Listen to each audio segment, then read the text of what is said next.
Sabar. Kenapa Afia dapat Dina kita tak? 3 pula tu Dina. Wah. Sabarlah. Afia, Hari tu Amani ada bawa Zahira pergi makan Madam Crawford.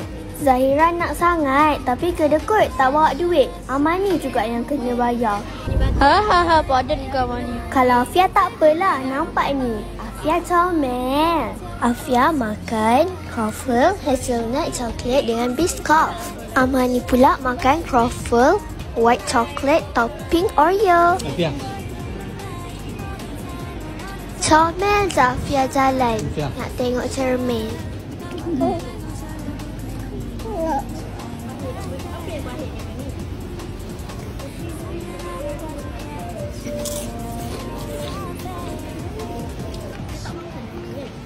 Zahira beli ais blended. Hai korang, betul korang kata orang tu kalau dah cantik, pakai apa pun tetap cantik. Hari ni Zahira pakai makeup murah je, tak sampai RM80 pun. Kalau korang berminat dengan makeup ni, boleh klik link dekat bawah ni.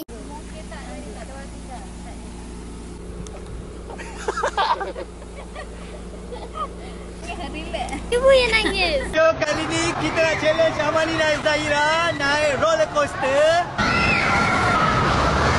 Naik kereta, naik kapal. Jaga Amani, jaga. Wow! Naik tu. Jom, tunggu apa lagi? Okey, ambil gambar.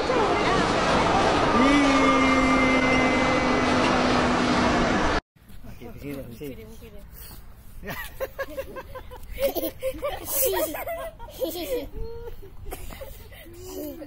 Tak payah awak pegang seorang je, nanti dia pusing nampak sendiri.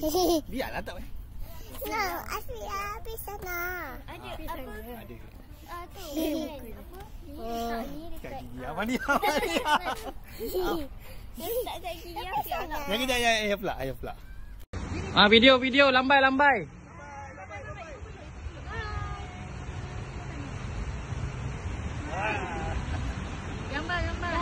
Zahira beli kamera ni tak sampai RM400 pun. Kamera ni 4K tau, boleh zoom sampai 16 kali. Function ni banyak kan, boleh pilih ada kamera, ada video. Paling best sekali kita boleh flip. So bila nak selfie boleh nampaklah muka. Ambil gambar dengan flash. Senang cerita, kamera ni ada function macam kamera RM10,000 juga. Kalau korang nak beli, korang boleh klik beg Shopee kat bawah ni. The portion boy. Awak kan tali pasal awak bagi kat ni.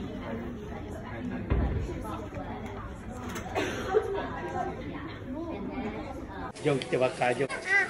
Cepat. Ni bukan sini. Jangan lari.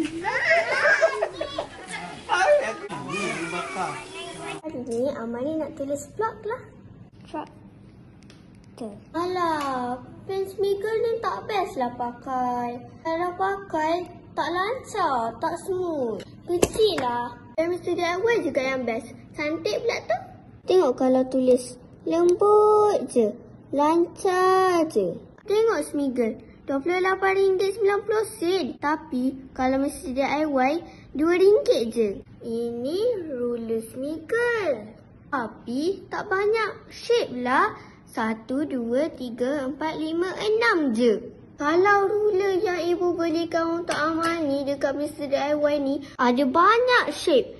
2, 4, 6, 8, 10. Tengok harga smiggle. RM18.90. Tapi kalau Mr. DIY, RM2.70 je. Mr. DIY lagi murah daripada smiggle.